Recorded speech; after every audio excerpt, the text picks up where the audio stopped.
About midway through that 10-year period where I published the music newspaper, I had my first book published. It was 1992, and the book was called 101 Ways to Make Money in the Music Business, which I've often joked should have been followed up with a book called 1,001 Ways to Lose Money in the Music Business. But I actually never put that one out. But that light lit yet another fire for me.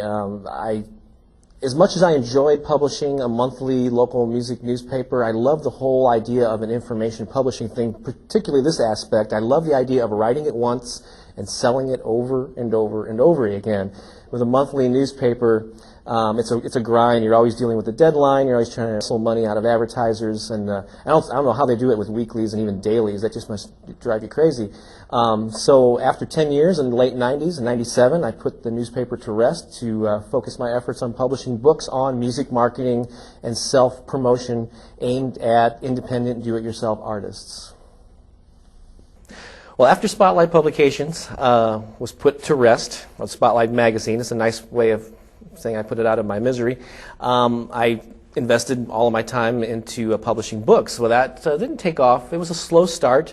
Had to go get a real job, as they say, after many years of being an entrepreneur and being my own boss. But that was all right. Late '94, early '95, I had got my first account with America Online, with AOL, and had email. So I've been on the internet since the mid '90s. And of course, the internet had been growing. More and more people were signing on all the time.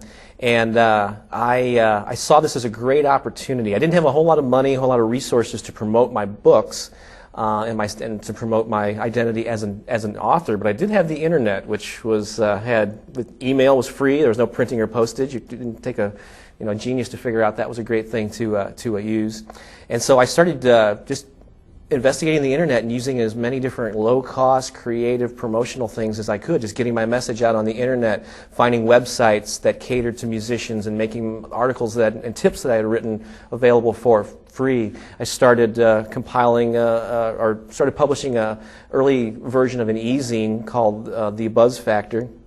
I had self-promotion tips for these independent do-it-yourself artists. And actually, I didn't realize it at the time, but I was one of the early people to be writing about this stuff on the internet. And so it's been 10 years now, and it was one of the first music marketing tips email newsletters out there. By 1999, 2000, I had my own website. I actually went all that time without even my own website. I was getting exposure on other people's websites. But I guess when the millennium came, the new century or whatever, in 2000, I decided to really get serious and knuckle down and really start to build my web presence, and things really took off. And in 2003, I was able to quit the full-time job that I had, and ever since I have been a full-time author, and I plan on living the rest of my days as a self-published author.